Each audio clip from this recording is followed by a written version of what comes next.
Let's talk about Tughlaq, a play by Girish Karnad. Friends, this was the second play by Girish Karnad and it was written in 1964. अगर हम बात करें कि इसमें तुगलक में क्या बताया गया है, तो तुगलक मीन्स मोहम्मद बिन तुगलक। और मोहम्मद बिन तुगलक के बारे में आपने बहुत लोगों ने पढ़ा होगा कि ये इसमें इस प्ले के अंदर लाइफ ऑफ सुल्तान जो था मोहम्मद बिन तुगलक, उसकी बारे में बताया गया है, जिसने 14th सेंचुरी में इंडिया पे रूल किया था। अब हम ये बात करें कि ये इनके जो कैरेक्टर के बारे में या फिर इनकी लाइफ के बारे में बताया गया है, तो इनकी लाइफ के बारे में वैसे तो बहुत सारी कंट्रोवर्सीज़ हैं, बहुत सारे हिस्टोरियंस अपने अलग अलग व्यूज़ देते हैं, लेकिन कर्नाड में इसमें अपनी तरफ से एक मैन ऑफ ऑपोजिट्स मतलब इस तरीके का इसको प्रेजेंट किया है। सेंट्रल थीम की बात करें तो इसमें जो सुल्तान के जो कैरेक्टर है उसमें कितने मतलब किस तरीके की कॉम्प्लेक्सिटीज़ हैं, किस तरह की मतलब इंसान गुड भी है ये और इविल भी है, दोनों ही चीज़ें हैं इसके अंदर। और एक मैन ऑफ एक्शन भी है ये, इसको मतलब जो सही लगता है वो ये उसी टाइम पे मतलब फटाफट एक्शन ले लेता है। तो इस तरीके से इसके बारे में बताया गया है। अदर भी कैरेक्टर्स हैं इस प्ले में, हम बात करेंगे जो इनकी लाइफ में बहुत इम्पॉर्टेंट थे और कुछ डिसीजंस थे ऐसे जिनकी वजह से इनको मैड किंग कहा जाता है। मतलब ऐसे ऐसे इन्होंने डिसीज़न लिए थे। होने को तो ये इंटेलिजेंट भी थे, लिटरेचर की नॉलेज भी थी, बहुत सारी एबिलिटीज़ भी थी, चेस वगैरह खेलने में बहुत अच्छे थे, कुरान के बारे में बहुत अच्छी नॉलेज थी और जो सेख थे उनसे अच्छी थी बाकी के सेख इन कंपैरिजन टू अदर। लेकिन इन्होंने कुछ ऐसा है कि मतलब जैसे वही ऐसी चीज़ है, ऐसी सनक है इनके अंदर जिनकी वजह से ये डाउनफॉल में जाते हैं। तो किस तरीके से ये सब कुछ होता है और किस तरीके से ये अपने जो बैड डिसीजंस लेते हैं, जैसे अपनी कैपिटल को चेंज करना, दिल्ली से दौलताबाद करना और इस तरीके से मतलब वापस से उसको चेंज करना और अदर जैसे करेंसी वगैरह चेंज करना और इस तरीके की बहुत सारे इन्होंने ऐसे डिसीजन लिए थे जिनकी वजह से इनको मैड किंग कहा जाता था। तो अब हम इस प्ले की बात कर लेते हैं डीपली। तो जैसा कि हम जानते हैं कि ये जब प्ले मोहम्मद बिन तुगलक के बारे में, तो ये स्टार्टिंग में जब हमारा प्ले स्टार्ट होता है तो इसमें क्या होता है कि जो रीडर्स हैं उनको ये बताया गया है कि एक मुस्लिम सुल्तान कह सकते हो, एम्परर कह सकते हो, ये मोहम्मद बिन तुगलक जो है ये स्टार्टिंग में अपनी जो कैपिटल है वो कर देता है, डिक्लेयर करता है दिल्ली से दौलताबाद को दियोगिरी भी कहते हैं। तो इसमें दौलताबाद जो है वो साउथ में पड़ता है, साउथ ऑफ इंडिया। एंड अगर आप ये जानो कि लास्ट मतलब पहले के टाइम में क्या होता था कि अगर इतनी लॉन्ग डिस्टेंस पे अगर आप कैपिटल को चेंज कर रहे हो, दैट मीन्स वहाँ पे बहुत टाइम लगेगा आपको पहुँचने में और बहुत सारी पॉपुलेशन है वो सफ़र करेगी। लेकिन फिर भी इसने ऐसा इतनी दूर अपनी कैपिटल को चेंज करने का डिसीजन दो पर्पज़ की वजह से लिया। फर्स्ट पर्पज़ ये था कि ये साउथर्न पार्ट को भी रूल करना चाहता था, मतलब नॉर्थ के साथ साथ में साउथर्न पार्ट में दौलताबाद में रह के ये दोनों को कवर कर सकता था। साथ ही साथ इसको भाईचारे को बढ़ावा देना था, मतलब हिंदू और मुस्लिम्स इसकी नज़र में एक थी, उनको यूनिटी करनी थी उनमें और एक अच्छा किंग साबित होना था, इसलिए उसने किया था क्योंकि दौलताबाद में हिंदू मेजॉरिटी थी। सेकंड रीज़न ये था कि अगर ये कैपिटल दौलताबाद को चेंज करेगा तो नॉर्थ से होने वाले मंगोल्स के जो अटैक हैं उनसे वो बच जाएगा। तो इन दो रीज़न्स की वजह से इसने कैपिटल को चेंज किया था। मतलब ये विजनरी मैन तो था लेकिन बहुत सारे तरीक़ों से इसके डिसीजंस गलत हो जाते थे। इसी प्ले में एक और पर्सन इंट्रोड्यूस होता है, अजीज़। तो इसमें इसकी स्टेप मदर है जो बहुत कंसर्न है इसको लेके। अजीज़ जो है जैसा कि आप कैरेक्टर्स में देख सकते हो एक बहुत ही चालाक इंसान है, ये तुगलक को धोखा देता है और अपना वेशभूषा भी बदलता है, मतलब अपना हुलिया बदल लेता है।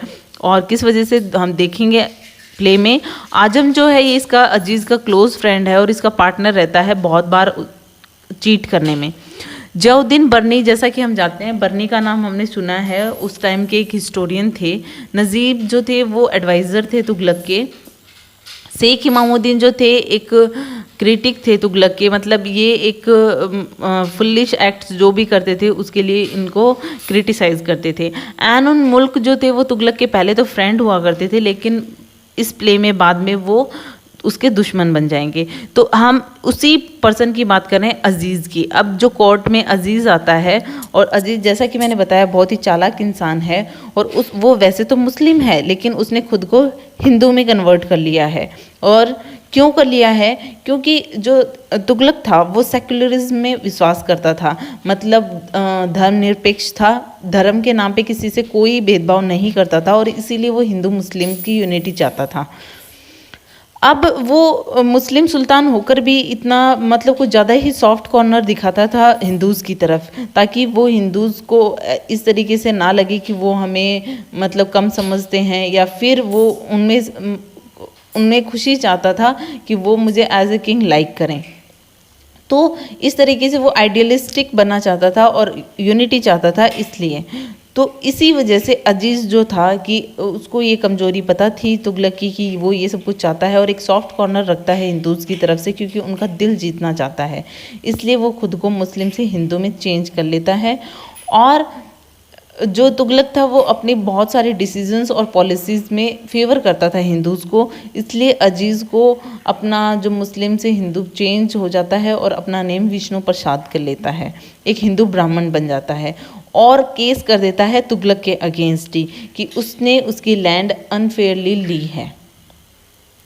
तो उसके लिए जब तुगलक को पता चलता है तो उसको बहुत अच्छा अमाउंट देता है कि उसकी जो हमने जो ज़मीन ली है उसके बदले में उसको अच्छा अमाउंट मिल जाता है। उसके बाद में कोर्ट में एक मतलब जब ये चीज़ पता चलती है, कोर्ट में ये बताया जाता है कि ये अपनी जो कैपिटल है वो दौलताबाद चेंज कर रहा है, तो वो कोई भी पब्लिक को मतलब फोर्स नहीं करता है कि तुम्हें जाना ज़रूरी ही है, दौलताबाद शिफ्ट होना ज़रूरी है। अगर कोई यहाँ पे रहना चाहे तो वो यहीं पे रह सकता है। अजीज जो है वो अपने फ्रेंड आजम, जैसा कि मैंने कैरेक्टर्स में बताया कि आजम जो है उसका पार्टनर होता है, और ये दोनों प्लान करते हैं कि हम चीट करेंगे लोगों को और उनसे पैसे लेंगे जब वो दौलताबाद शिफ्ट होंगे। मतलब जब इतना जर्नी इतनी लॉन्ग है, डिस्टेंस इतना लंबा है, तो हम लोगों को बहुत बार बेवकूफ़ बनाने का मौका मिलेगा रास्ते में, तो हम उनको चीट करेंगे। अब जो सीन है वो जाता है कि तुगलक जो है वो चेस खेल रहे हैं अपने प्राइवेट चैम्बर में, और उसकी स्टेप मदर वहाँ पे आती है। जैसा कि मैंने बताया उसकी स्टेप मदर उसके लिए बहुत ज़्यादा कंसर्न है, तो वो उसको बताती है कि किस तरीके से तुम सन की जो फैसले ले रहे हो, जो इस तरीके की अप्रोच है तुम्हारी एडमिनिस्ट्रेशन में, ये सब कुछ सही नहीं है। ये भी बताया जाता है कि तुगलक ने मतलब किस तरीके से ये सारी चीज़ें उनके पब्लिक में रिवील हो जाती हैं कि तुगलक ने अपने फादर और अपने ब्रदर का मर्डर किया है, मतलब पितृहंता भी कह सकते हो आप, कि उसने थ्रोन को पाने के लिए, गद्दी को पाने के लिए उसने अपनों का खून किया है। तो वो उसके लिए उसकी जो स्टेप मदर है वो तुगलक को डांटती है कि तुम्हें अपने मतलब किस तरीके से नेग्लेक्ट कर रहे हो, इस तरीके से मतलब पब्लिक तुम्हारे बारे में ऐसी बातें कर रही है। साथ ही साथ में तुम्हारा जो एन उन मुल्क नाम का जो तुम्हारा फ्रेंड था वो अब जो तुम्हारा दुश्मन बन गया है उस पर भी तुम ध्यान नहीं दे रहे हो कि वो तुम्हारी तरफ बढ़ रहा है 30,000 सोल्जर्स के साथ में, और तुम्हारे पास सिर्फ 6,000 सोल्जर्स हैं। मतलब अगर वहाँ पे वॉर बैटल होती है तो वो आराम से तुम्हें डिफीट कर देगा। तो इस तरीके से उसकी जो स्टेप मदर होती है तुगलक की, वो जियाउद्दीन बर्नी से भी कहती है कि तुम तुगलक को दूर रखो ऐसे फुलिश एडवाइज़र्स और काउंसलर्स से जो इनको ये सारे काम करने के लिए बढ़ावा देते हैं। शेख इमामुद्दीन एक दूसरा जो कैरेक्टर हम बात करेंगे, तो वो इसका क्या रोल होता है, ये सुल्तान को बिल्कुल भी लाइक नहीं करता शेख इमामुद्दीन, और ये सारी चीज़ें उसको पता भी हैं कि तुगलक को भी पता है कि ये मुझे बिल्कुल भी लाइक नहीं करता है। और वो तुगलक को इसलिए लाइक नहीं करता जो ये सनकीपन ऐसे मतलब एसेंट्रिक डिसीजंस लेता है, वो उसको बिल्कुल भी पसंद नहीं है। तुगलक ये बात जानता है और तुगलक एक चीज़ प्लान करता है उसके अगेंस्ट। तुगलक उसको बुलाता है और कहता है कि तुम एन उन मुल्क के पास में जाओ पीस का प्रपोजल लेकर।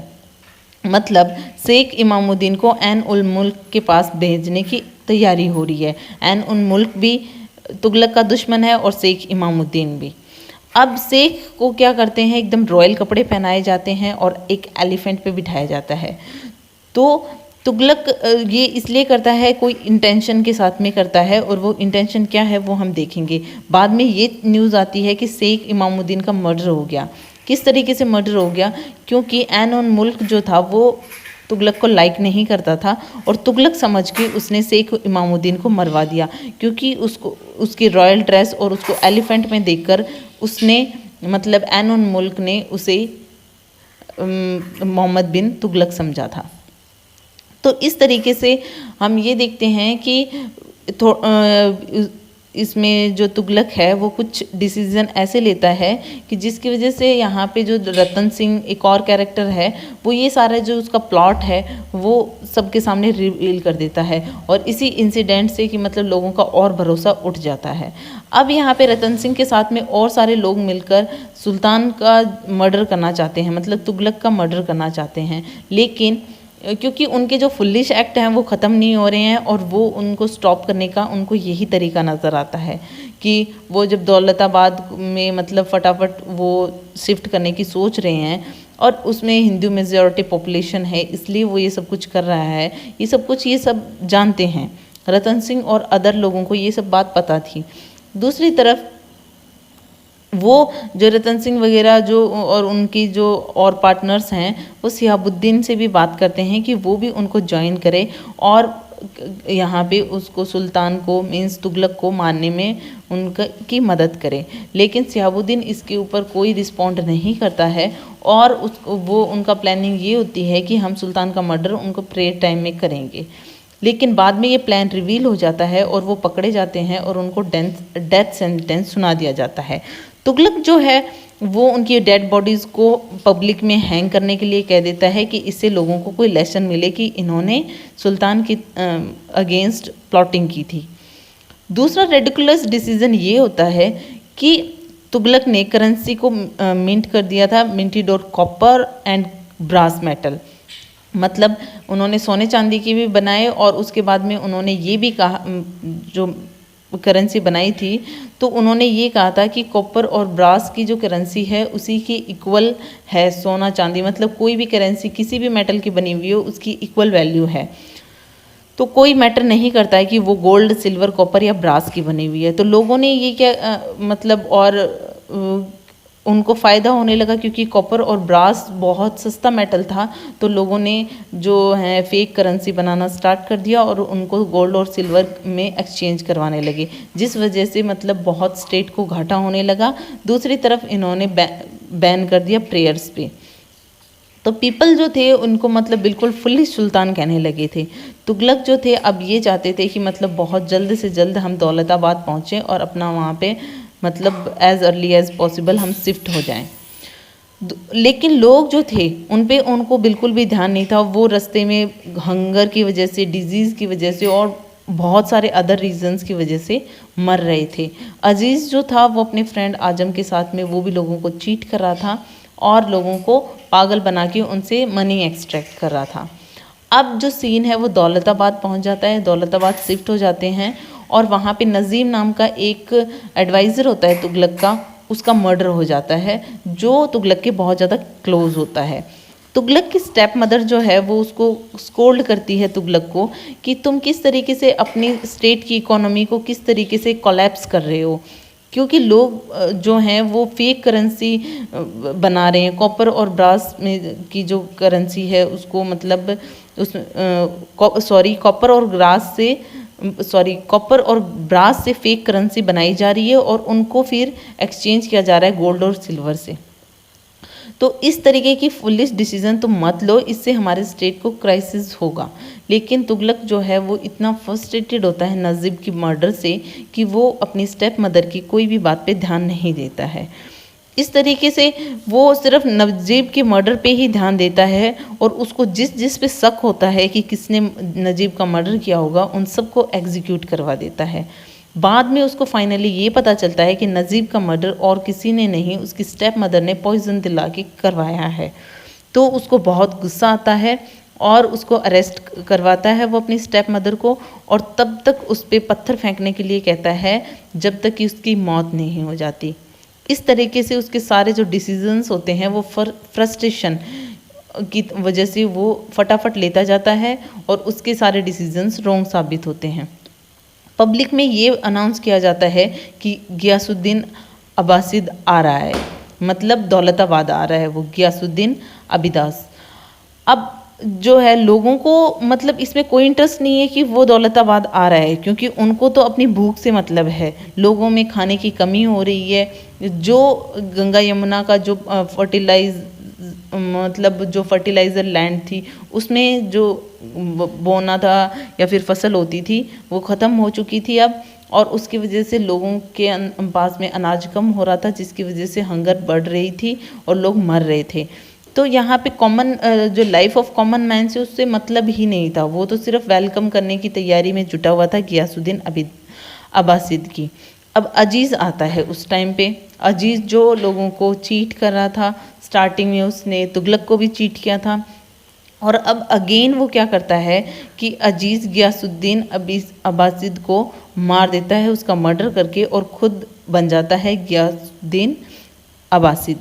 और उसके बाद में वो वहाँ पे जाता है सुल्तान के पास में उसको अगेन चीट करने के लिए, मतलब उसी तरीके की हेरा फेरी करने के लिए। अजीज़ जो है वो धोखा भी दे देता है तुगलक को, लेकिन आजम का मर्डर हो जाता है और उसकी ट्रू आइडेंटिटी रिवील हो जाती है।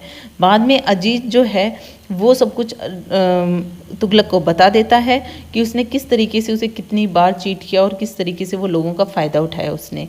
इस तरीके की बातें रिवील होने के बाद में तुगलक उसको सज़ा देने के बजाय उससे इम्प्रेस हो जाता है कि वाओ, इसने मुझे चीट किया है और मुझे पता भी नहीं चला।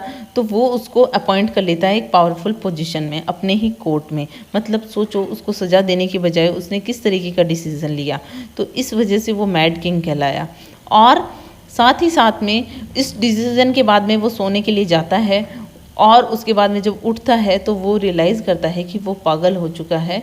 और इसी तरीके से उस किंग का मतलब पागलपन के साथ में ही इस प्ले का एंड होता है। और हमें ये भी पता चलता है कि किस तरीके से उसके जो डिसीजंस थे रॉन्ग होते हैं और क्यों उसे फुलिश और मैड किंग कहा जाता है, मैड सुल्तान कहा जाता है।